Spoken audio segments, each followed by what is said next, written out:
Bienvenue à cette 10e émission sur les films de l'abbé Maurice Proulx. L'abbé Proulx s'est toujours fait le chantre de la colonisation au Québec. Et ça s'explique. C'est que quand l'abbé Proulx a commencé à faire du cinéma, durant les années 30, c'était la crise. Jamais le chômage avait été aussi élevé précédemment et jamais il va l'être par la suite. Une statistique, 1933, 26,7% des ouvriers syndiqués sont en chômage. On a trouvé comme solution à la plaie du chômage la colonisation. On s'est mis à dire aux gens, partez, restez pas là à pourrir sur place dans les villes, partez ouvrir de nouvelles terres, partez défricher, coloniser.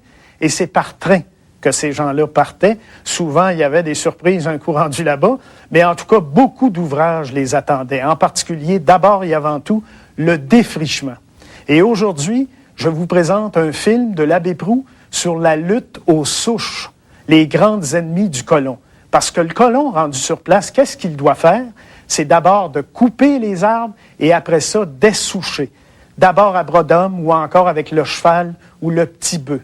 Mais on a inventé des machines pour ça durant les années 40, des machines bien spéciales.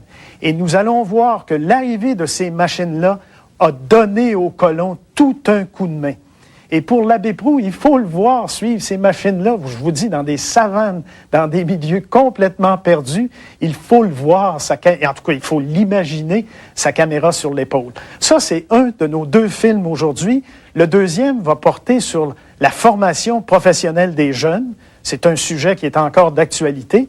Mais on va voir comment, au 20e siècle, on a inventé diverses solutions. On a pensé d'abord aux écoles techniques, on a pensé aux écoles d'arts et métiers, on a pensé aux écoles spécialisées. Et c'est comme ça qu'on voulait former de bons ouvriers, de bons contremaîtres.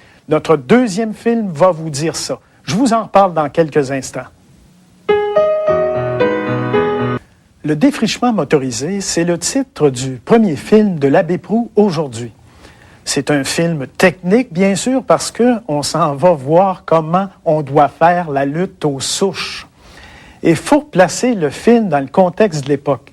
Durant les années 30 et les années 40 au Québec, il y a plein de gens qui quittaient les villes pour aller s'installer dans des régions éloignées, pour aller, disait-on, coloniser, pour aller défricher.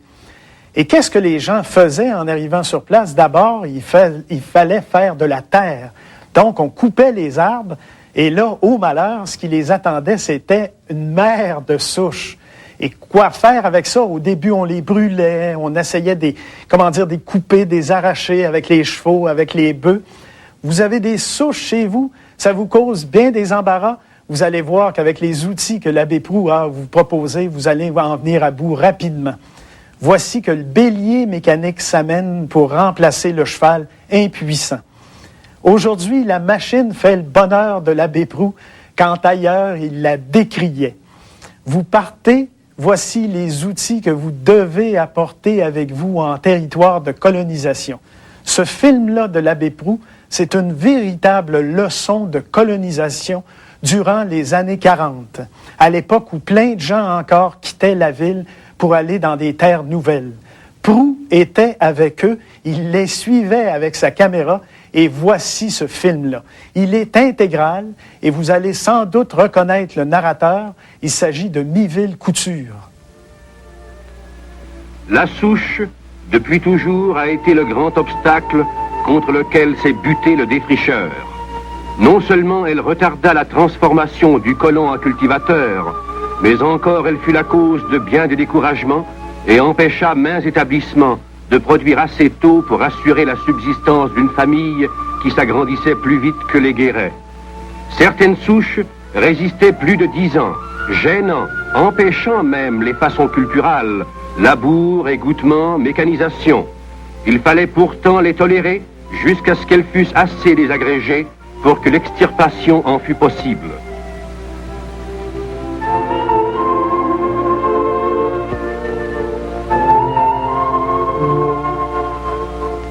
Le geste auguste du semeur n'est pas si grand aux yeux du colon qui le répète de souche en souche. Il le répète quand même avec persévérance, soutenu par son tranquille courage. Mais quelle perte d'espace et quelle perte de temps quand il s'agit de multiplier les détours avec la herse à dents.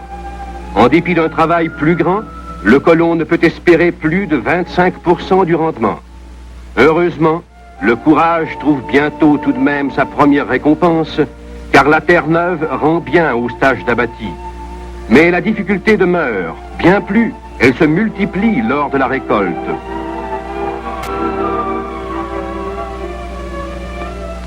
C'est la souche qui force le colon à se servir encore de la faux.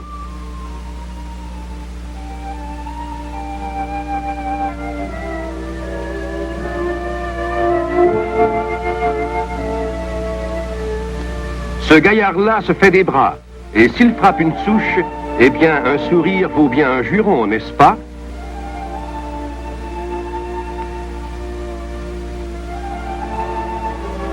Les méthodes du bon vieux temps avaient leur cachet, certes, mais elles ne sont plus pratiques du tout. Et un progrès de bonne aloi doit remplacer les procédés primitifs. Pourquoi bouder les progrès du siècle de la vitesse et de la mécanisation industrielle? Ce pauvre cheval a beau avoir du cœur au ventre, sa force a des bornes. Ne voilà-t-il pas un état de choses éminemment retardataire, vraiment d'un autre âge? Aucun homme sensé ne pourra supporter ce spectacle plus longtemps. Le curé de Rochebaucourt est de ceux-là. Au début de l'été 1939, il conçoit un projet qu'il va exposer aux sous-ministres de la colonisation. Que se sont-ils dit? Nous allons le voir. Il s'agissait tout simplement d'employer à l'essouchement les petits tracteurs que le ministère de la colonisation affectait aux travaux des chemins. Tout de suite, le colon sentit un énorme soulagement. Il fallait cependant plusieurs manœuvres pour attacher les souches. C'était un beau début, mais il y avait place à perfectionnement. Le tracteur toueur donnait un rendement trop insuffisant pour être économique.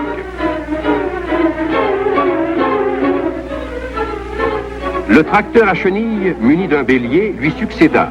Aucune souche ne lui résiste longtemps.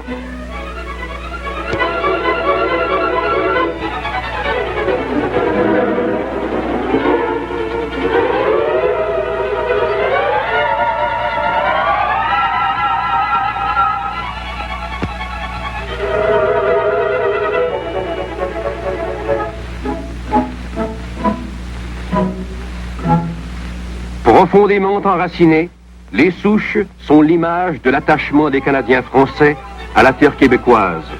C'est en luttant contre la souche que nos défricheurs affirment leur volonté de vivre et de demeurer. Le progrès moderne vient décupler leurs efforts.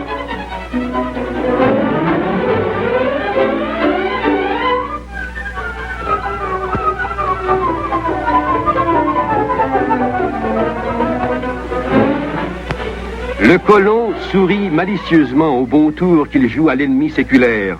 Ah, si son père avait connu cette invention-là.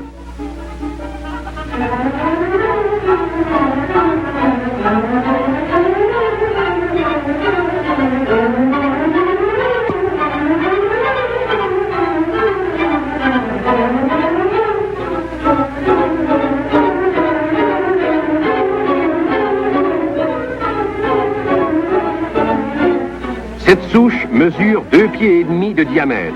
Vérifiez. Mais le bélier la culbutera comme les autres. Il faudra de l'adresse pourtant, car lancer ce mastodonte aveuglément contre de telles souches pourrait le briser tout seul.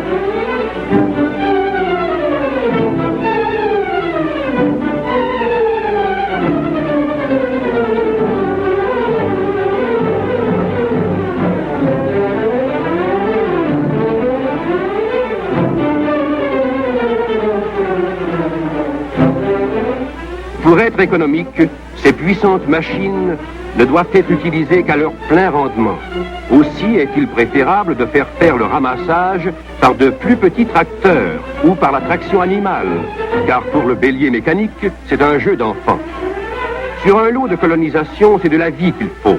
Les arbres desséchés sont arrachés en un rien de temps. Mais attention, l'opération présente de réels dangers et exige une main-d'œuvre experte.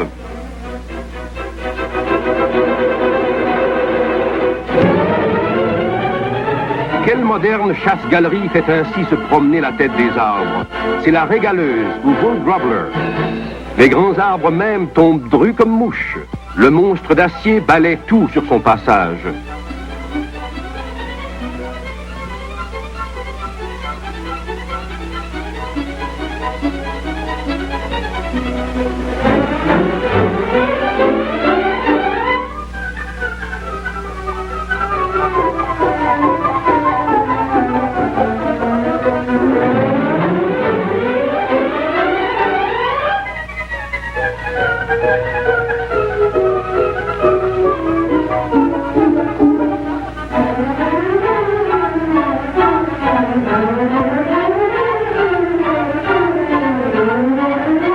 Dans les terrains recouverts de jeunes arbustes en pleine végétation, la régaleuse, munie de dents, nous promettait un moyen efficace de défrichement. Par malheur, le déplacement de la partie humifère avec ses débris, en outre de former des haies imbrûlables et indéfaisables, compromet la fertilité future de ces sols.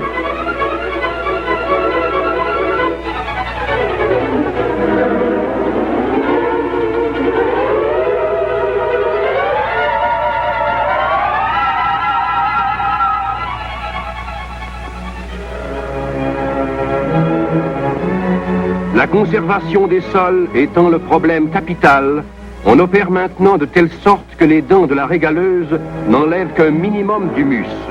De plus, on déchiquette certaines souches, ce qui les rend plus faciles à ramasser et à brûler.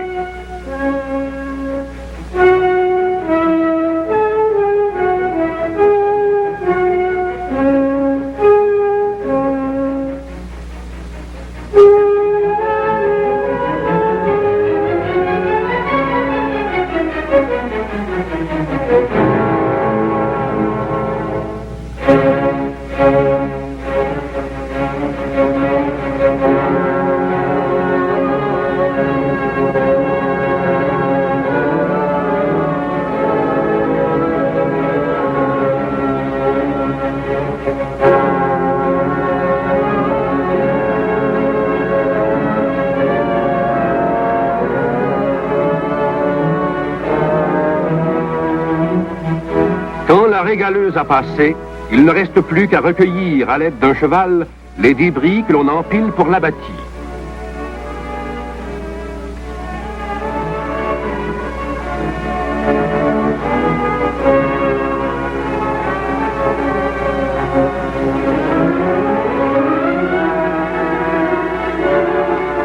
Le champ est parfaitement nettoyé et l'on a laissé au sol ses matières organiques. Les souches sont rangées, l'abattis est prêt. Autour du feu de jouer son rôle bienfaisant.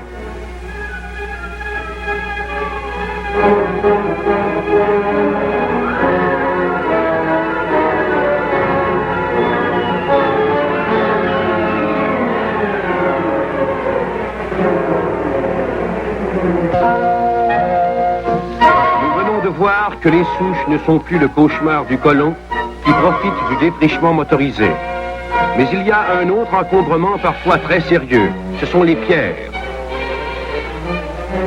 Ici encore, le bélier mécanique se montre l'auxiliaire indispensable.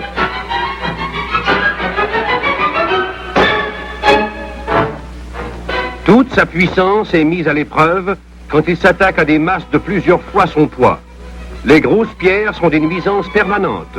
Leur déplacement à un coût économique n'a été rendu possible que par la motorisation du défrichement.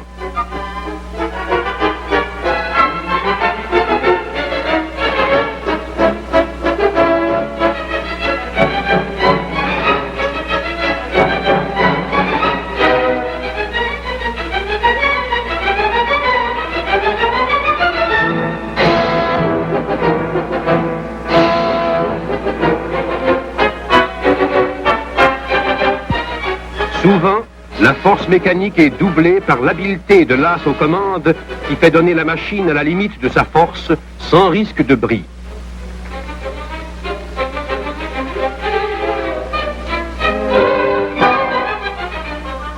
On commence par les grosses pierres qu'on aligne en bordure du champ, là où elles nuiront le moins. La grande pitié des pierres se rencontre même sur les terres cultivées depuis 50 ans et plus. Le mieux qu'on pouvait faire à force de reins et avec la traction animale, c'étaient des tas de petites pierres empilées sur les grosses qu'on ne pouvait pas remuer. Ces îlots paralysaient la culture mécanisée et empêchaient l'égouttement. Rangées en digues, ces roches deviennent utiles puisqu'elles servent de clôture, mais l'idéal serait de les faire disparaître en les transportant dans les ravins.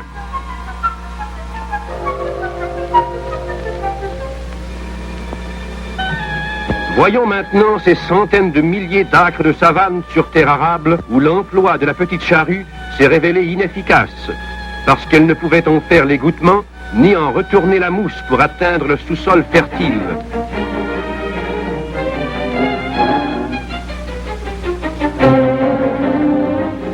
On fit d'abord l'expérience d'une assez grosse charrue qui retournait le sol à 10 pouces de profondeur et donna un très bon rendement là où la mousse était relativement mince.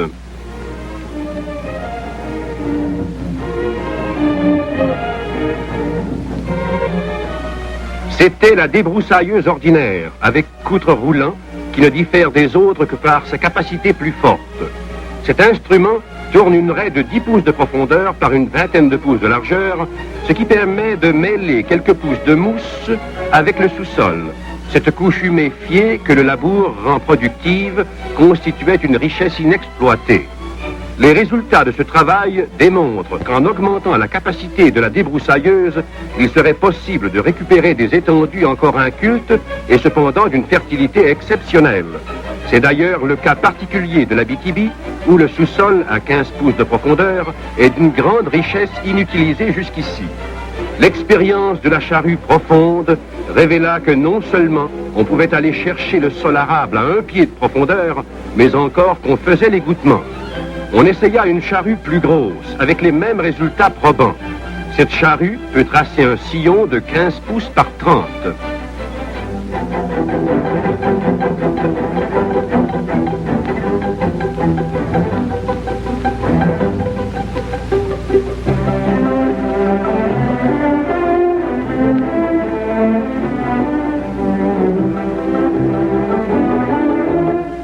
Le ministère de la colonisation ne cessa de développer cette technique nouvelle et d'encourager les ouvriers du Québec à perfectionner les plus puissants instruments en usage. On mit bientôt au point ce formidable engin qui marque une évolution sans précédent dans le domaine du défrichement motorisé. L'énorme machine est très souple à la manœuvre car elle est mue par un système hydraulique actionné par le tracteur.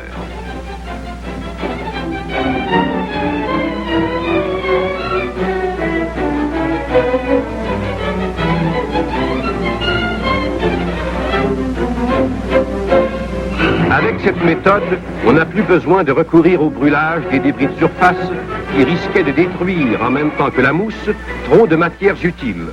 La charrue qui mélange ces diverses couches permet le développement de l'activité microbienne, rendant certains éléments nutritifs immédiatement assimilables aux plantes.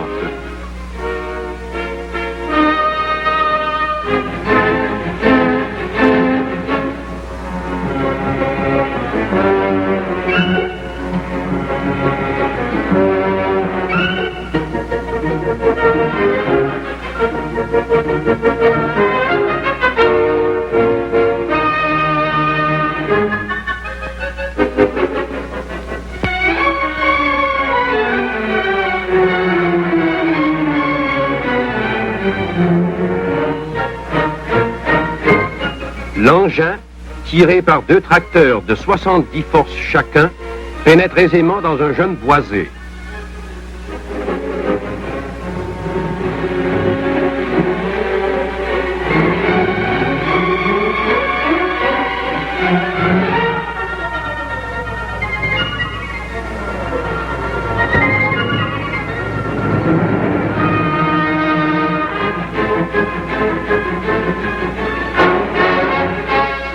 Les tracteurs abattent les arbres et les calent en passant.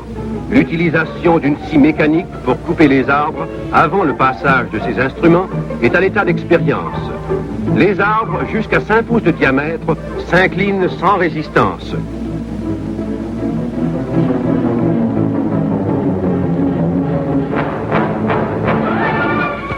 La charrue géante enfouit ensuite troncs et débris végétaux à une profondeur de 2 pieds, en même temps qu'elle creuse des sillons profonds. Ceux-ci favoriseront le drainage qui constitue le premier traitement de ces savanes. Ces bandes de terre versées par la charrue ont 24 pouces d'épaisseur et 54 pouces de largeur. Voilà comment la motorisation du défrichement vainc tous les obstacles physiques que dresse la nature devant le colon. La désintégration de ces sols compacts s'opère assez vite au contact de l'air et de la gelée. Et voilà les moyens que l'État a pris pour rendre la colonisation plus humaine. La motorisation a rendu beaucoup moins dur et plus rapide l'essouchement et l'épierrement, en même temps qu'elle a permis de récupérer de vastes étendues jusque-là incultes. Devant ce succès concluant, le ministère de la colonisation a pris les mesures nécessaires pour généraliser les méthodes modernes du défrichement motorisé. En 1946, quelques 5000 acres de savane ont été ainsi récupérés pour la culture. Et ce n'est pas tout. En 1947, les résultats seront encore supérieurs, puisqu'aux 60 tracteurs de type divers que le ministère met à la disposition des colons, s'ajoutent les 30 autres loués par les syndicats du travail avec l'aide du ministère de la colonisation. Et voilà comment, en peu d'années, le défrichement motorisé transforme un lot boisé, une savane ou une terre pleine de pierres en véritable champ productif. Voilà comment on aide le colon à devenir vite un cultivateur prospère. Ces scènes authentiques ont été prises dans le Nord, là où l'on prétendait que la culture serait une lubie en raison d'un trop court temps de végétation. La colonisation rallonge le temps de végétation d'une région naguère couverte de forêts. Elle est donc révolue, l'ère des souches et des pierres qui attristait, décourageait tant de cœurs à la bonne place.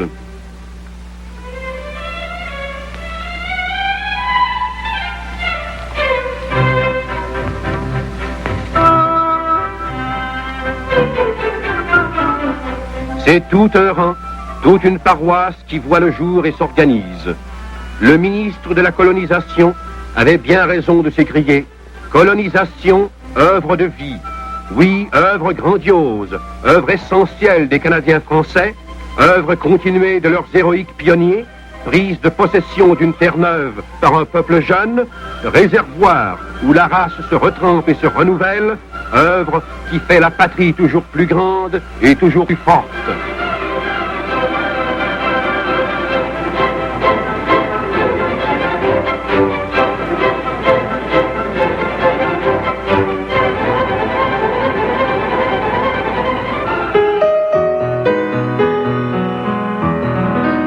Formation professionnelle des jeunes.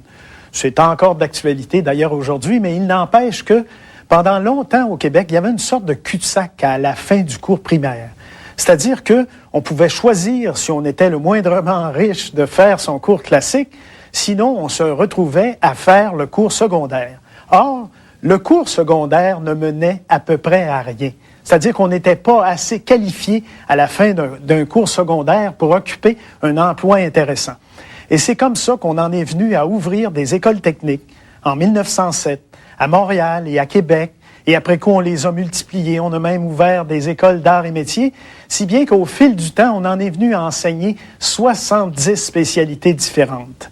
Un des secteurs où la demande d'ouvriers qualifiés a toujours été très forte, c'est le secteur des pâtes et papiers. Ça se comprend avec la forêt, c'est à peu près, depuis 100 ans, en tout cas, le meilleur employeur au Québec. Et avec ce film de l'abbé Proulx, aujourd'hui, on s'en va immédiatement à l'école de papeterie de Trois-Rivières, la capitale mondiale des pâtes et papiers. Les élèves ont à leur disposition l'équipement scientifique de la plus importante école du genre au monde. La formation spécialisée qu'ils reçoivent, étayée par des cours de culture générale, scientifique et mathématique, leur permet la maîtrise de la profession en les préparant aux situations clés de l'industrie papetière.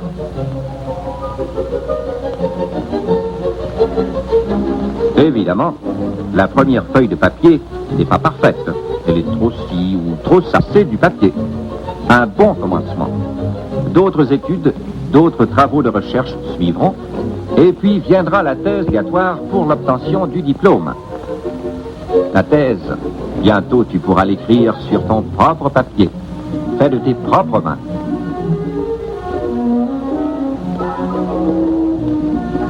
L'usine. On en rêve en première année, on y entre en troisième. Et là, on retrouve, à échelle réduite, une usine complète pour fabriquer du papier. D'une machine à l'autre, étape par étape, l'élève suit les transformations depuis la bille de bois mou jusqu'au rouleau de papier.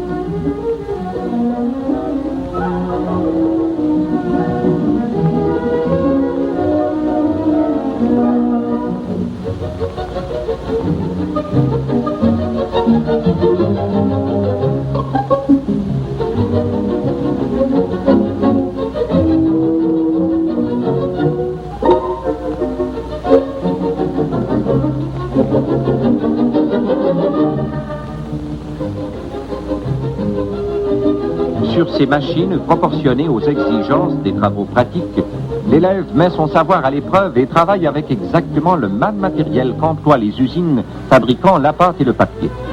Seules les dimensions changent.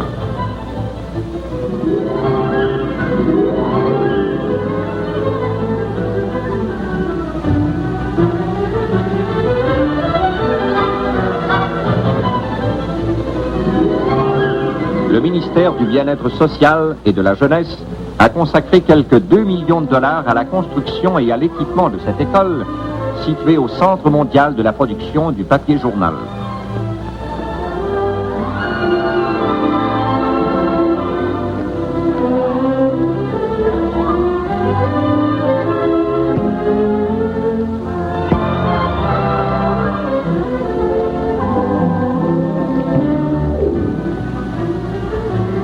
Près de la moitié de la production canadienne de papier journal provient de la province de Québec, donnant ainsi l'avantage de faire leur métier d'homme à des milliers d'hommes de métier. C'est par l'école de papeterie que les jeunes gens peuvent accéder à une carrière intéressante dans la principale industrie du pays.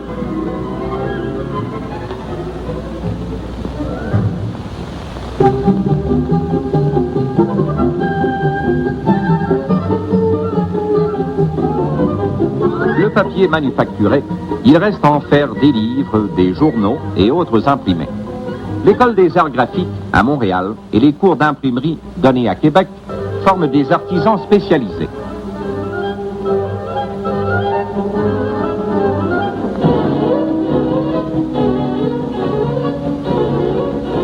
Les cours sont organisés selon la formule de l'atelier école. Ainsi, le jeune homme peut se faire une carrière des arts graphiques, s'entraîne aux pratiques d'atelier et aux méthodes de production, complétant sa formation par des cours académiques.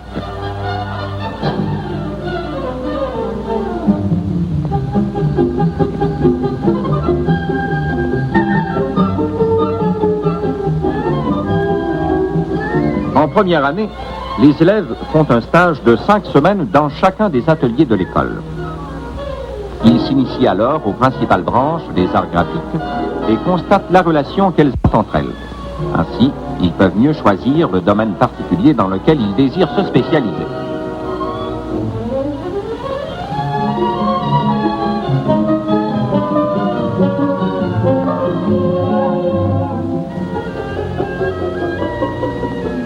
Familier avec toutes les pièces d'équipement nécessaires à un atelier complet, l'élève travaille un jour par semaine dans une entreprise. Pendant ce temps, l'apprenti de l'atelier industriel passe la journée à l'école. S'initiant aux méthodes les plus modernes d'impression en noir et blanc et en couleur, l'élève se prépare à devenir un bon imprimeur.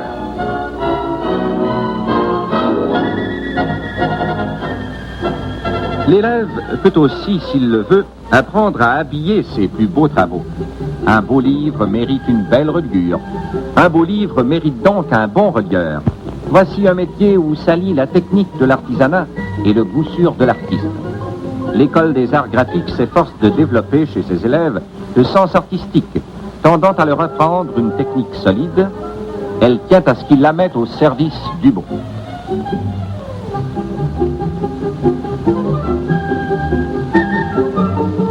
Le beau cuir, si doux au toucher, recouvre le papier de luxe. La dorure sur tranche va conférer au livre ses titres de noblesse. Il est beau le métier de celui qui diffuse la pensée des hommes et met de l'or sur leurs écrits.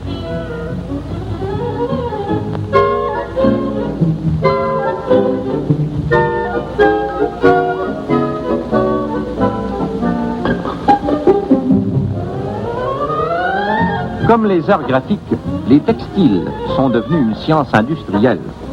Tisserand, vieux mots comme pourpoint, autre chose, vieux métier qui s'est renouvelé dans ses techniques.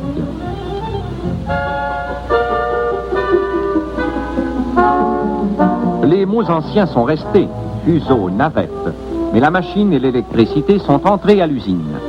De l'artisanat d'hier a surgi la grande industrie d'aujourd'hui avec ses multiples spécialités. Pour préparer les techniciens à ces cadres nouveaux, le gouvernement provincial a créé à Saint-Hyacinthe l'école des textiles. Au tableau, un dessin compliqué. C'est la trame d'un tissu. Ici, les élèves apprennent à dessiner, à composer un tissu fin ou grossier, à assortir les couleurs.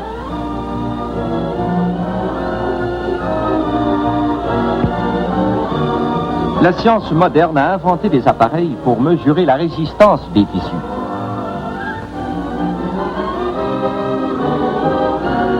La chimie livre le secret des teintures que les vieux tisserands se transmettaient jalousement de père en fils. Le cours de chimie-teinture est une entité en soi et se donne parallèlement au cours de textile. Ces mains sont d'un futur tisserand, c'est-à-dire d'un jeune homme qui, en plus d'acquérir une formation pratique dans les classes de technologie et aux ateliers, apprend les mathématiques, le industriel, la mécanique et autres sciences de base pour devenir un artisan complet, un spécialiste des textiles.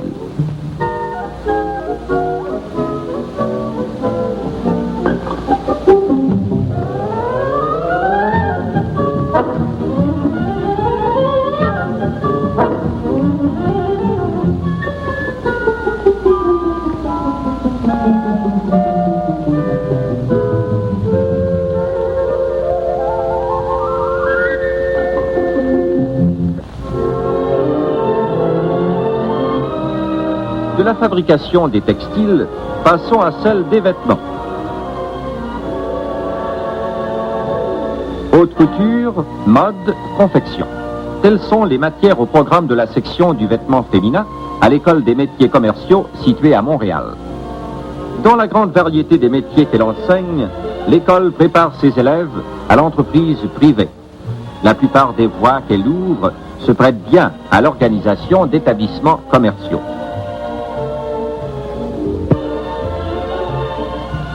Avant de songer à créer des modèles exclusifs tant recherchés, il faut apprendre à tailler, assembler, coudre, soit à la main, soit à la machine, à confectionner plis, tronces, empiècements, encolures et le reste. Cette formation de base conduit à la haute couture. L'élève va maintenant pouvoir se lancer dans ses propres créations.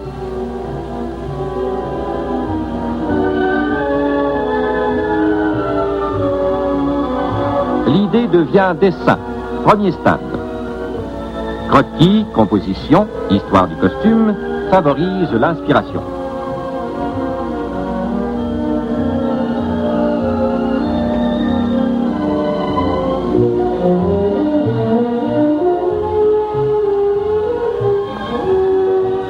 L'idée est devenue robe. Autour de la somptueuse toilette de bal, sous l'œil attentif des professeurs, s'affairent futures couturières et petites mains.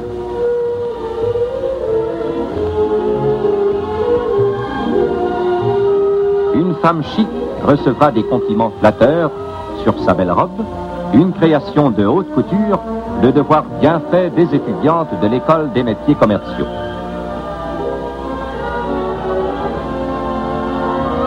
La toilette d'une femme bien mise suppose une belle coiffure. L'école des métiers commerciaux enseigne l'art du coiffeur et les soins de beauté.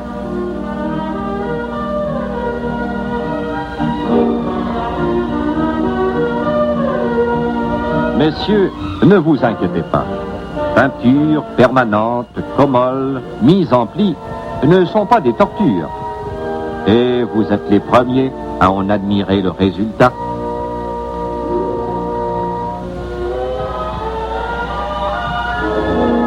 Que dire quand des soins de beauté, massage et manucure compléteront la toilette.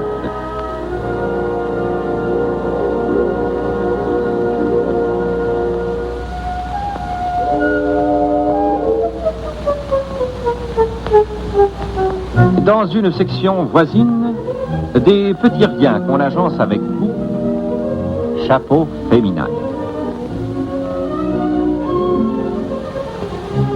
Pour vous protéger contre la froidure de l'hiver, quoi de plus confortable qu'un chaud manteau de fourrure? L'école forme des artisans qui sauront soutenir la grande réputation des fourreurs canadiens.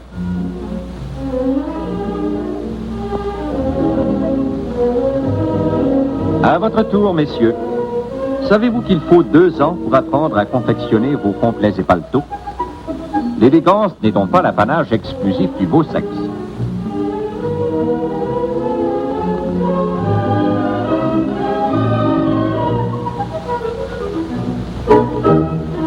Et ces mains viriles, mesdames, seront bientôt aussi adroites que les vôtres.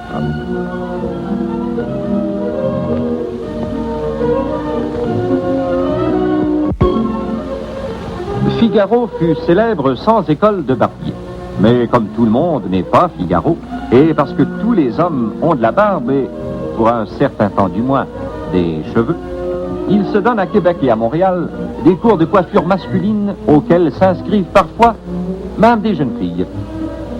Il faut au moins 1 an d'études pour apprendre à manier les ciseaux, le peigne et le rasoir, acquérir des notions d'hygiène, savoir administrer un salon.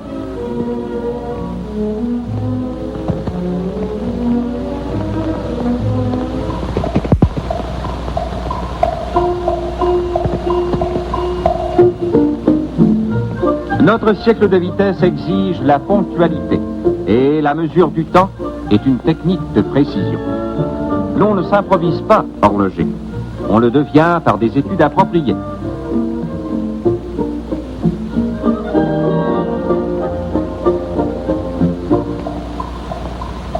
Penché sur cet univers grossi à la loupe de ressorts, de pierres scintillantes et de rouages dentés, l'élève apprend à rythmer la marche du temps.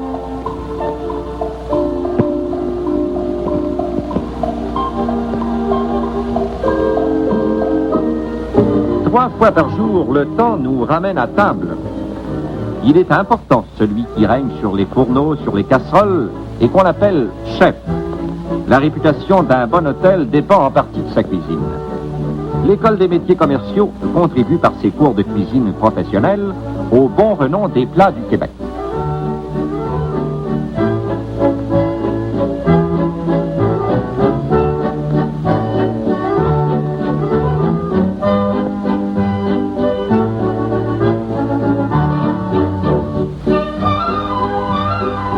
L'art culinaire, c'est tout un monde.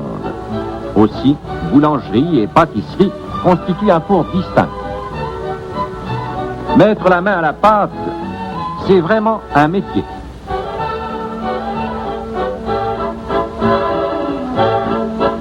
Un bon gâteau mérite d'être bien présenté. Ici encore, l'art et la technique produisent des chefs-d'œuvre qui plaisent autant à l'œil qu'aux palais les plus délicats.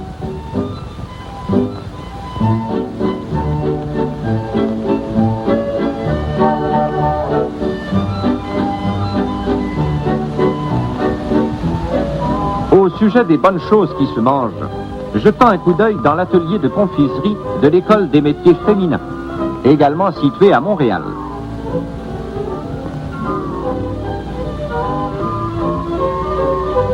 Et tout en dégustant un chocolat, faisons le tour de l'école. Nous voici au cours sur les fantaisies à l'aiguille. Au tableau noir, un projet de broderie. L'École des métiers féminins vise à préparer les étudiantes à des travaux qu'elles peuvent pratiquer soit au foyer, soit à l'atelier. Elles peuvent aussi, en certains domaines, établir leur propre commerce.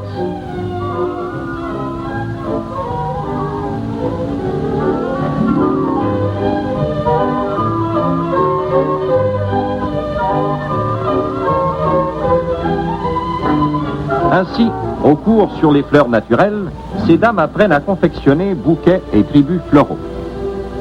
Le choix des fleurs et du feuillage, l'agencement des couleurs, la disposition de l'ensemble demandent du goût et une certaine habileté manuelle.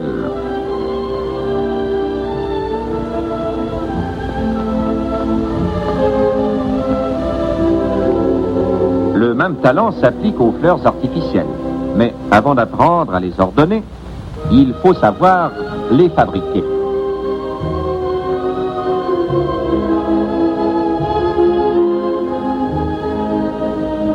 Des fleurs, on peut en ciseler sur le cuir.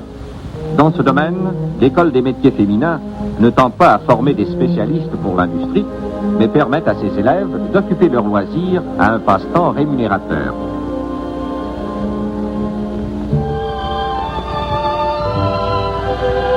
On ne compte plus les sphères de l'activité humaine où l'art joue un rôle de premier plan.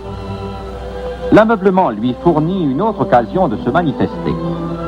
Le but de l'école du meuble à Montréal n'est pas de former uniquement des ouvriers spécialisés dans la fabrication des meubles.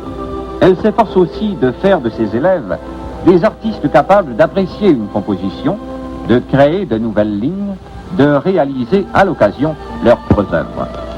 Son enseignement touche non seulement à la fabrication des meubles, proprement dite, mais aussi à la menuiserie d'art, à l'ébénisterie, à la sculpture sur bois et le reste. Adaptant à ses besoins les méthodes puisées aux meilleures sources, l'école s'efforce d'introduire dans la fabrication des meubles de luxe les essences canadiennes.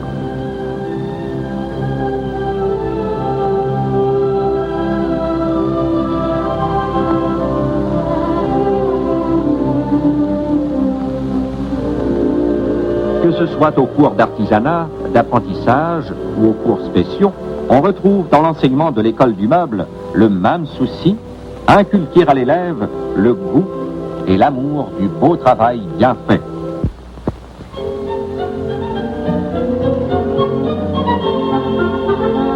Le dessin constitue la base de l'enseignement à la section d'artisanat.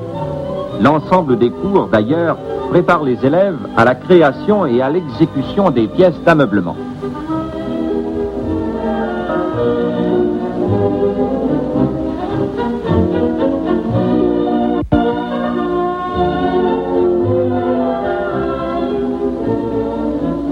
Il ne faut pas compter les heures quand on sculpte patiemment le bois fin. Le temps qui donne aux beaux meubles leur patine est l'allié de l'ébéniste.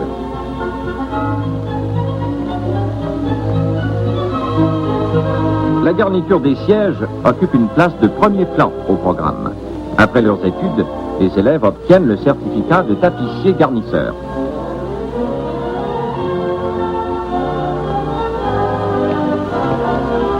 Au Canada, l'industrie du meuble mobilise des capitaux considérables et occupe des milliers d'hommes.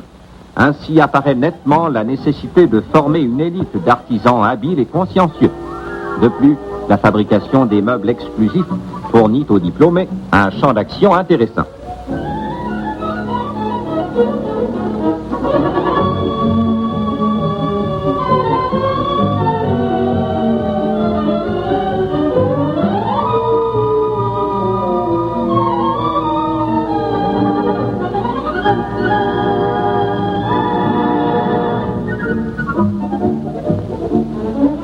Parallèlement à cet enseignement, l'école maintient des cours à caractère artisanal. Vient d'abord le tissage.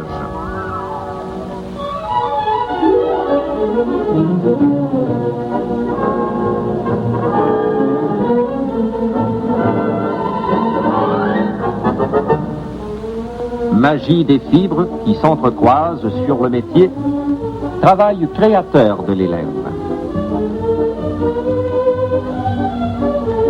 Selon la même formule artisanale, s'enseigne la céramique.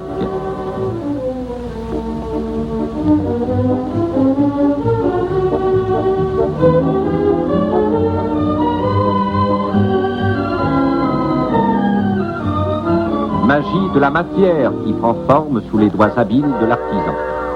L'école du meuble ouvre une voie nouvelle aux jeunes gens qui, pourvus de goût et d'aptitudes artistiques, désirent faire leur marque dans le domaine des arts appliqués à l'industrie de l'ameublement.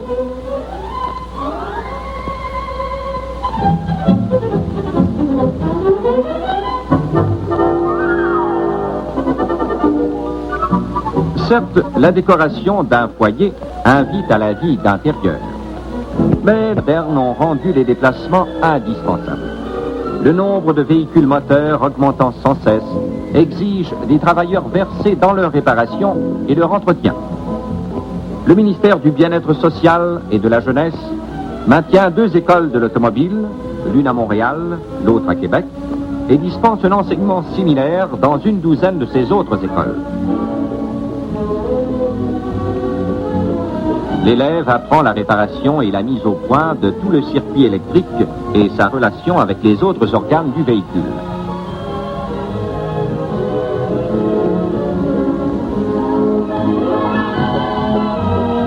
Les boîtes de vitesse et les différents systèmes de transmission, ordinaires ou automatiques, figurent au programme.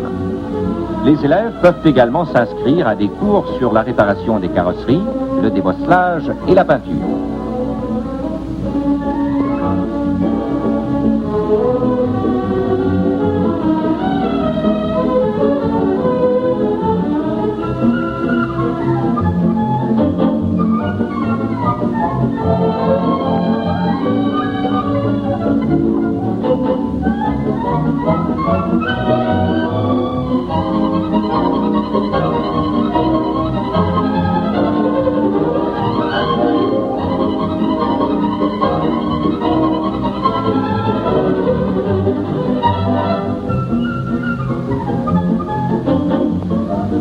Les écoles de l'automobile abritent également des ateliers et des salles de cours où l'élève étudie les moteurs diesel.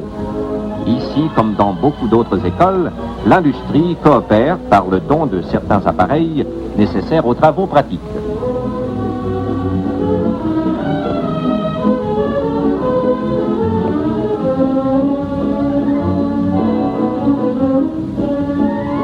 Des moteurs, il y en a de toutes sortes et de toutes tailles. Par exemple, celui-ci peut commander à l'arbre de couche d'un transatlantique. Il fait partie de l'équipement d'un autre centre de formation professionnelle relevant du ministère du Bien-être social et de la jeunesse, l'école de marine de la province de Québec, située à Rimouski. L'école de marine fournit aux jeunes gens qui se destinent aux carrières de la mer les moyens d'atteindre leur idéal.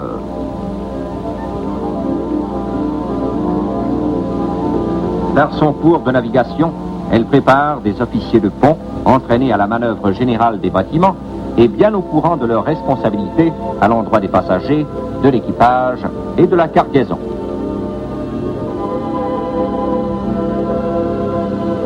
Par son cours de mécanique, elle forme des officiers mécaniciens capables d'assurer le bon fonctionnement des machines et des appareils du bord. Elle offre de plus des cours saisonniers aux marins qui, ayant un certain temps de mer, désirent se préparer aux examens du ministère fédéral des Transports en vue de l'obtention d'un brevet.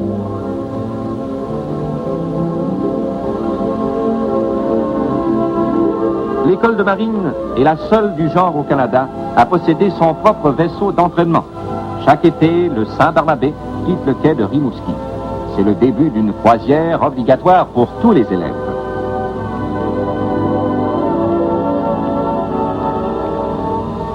Bientôt, le quai et le phare de Pointe-au-Père disparaîtront. Le lien qui nous unissait à la terre est détaché.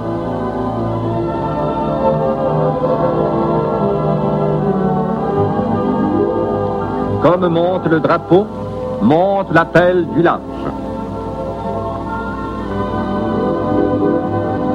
Monte aussi la voix du capitaine quand tu dévies d'1 degré pendant ton quart à la timonerie.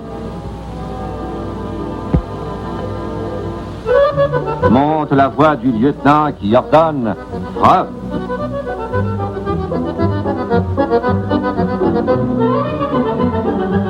Ici, comme dans toutes les autres écoles, théorie et pratique se complètent, assurant un enseignement de première valeur.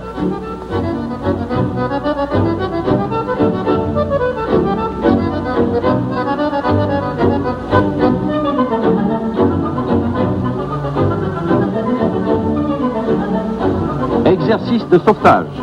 Munis de leur ceinture, les hommes abandonnent le bateau.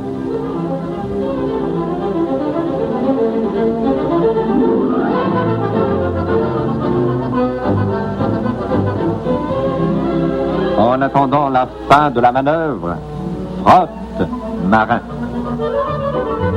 L'appel du large, c'est très beau de l'entendre. Mais pour bien y répondre, il faut se former par la discipline et l'étude.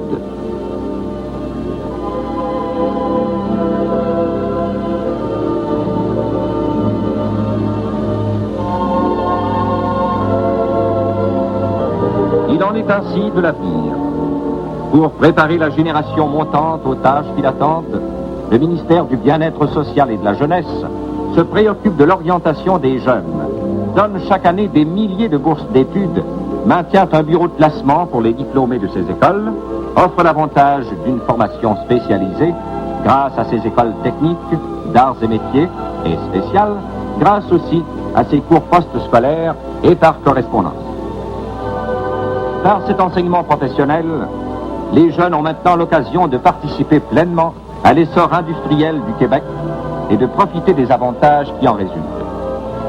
Mettre en valeur notre plus grande richesse, la jeunesse, pour lui forger un avenir prometteur, tel est le but que poursuit la formation technique dans la province de Québec.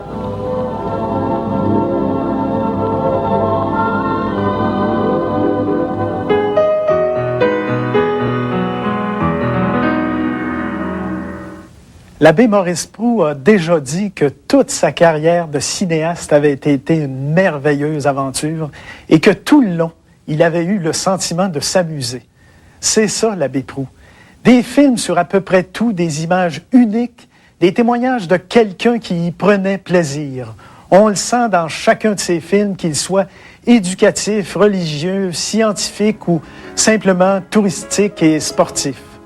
Vous y avez pris plaisir? Nous aussi.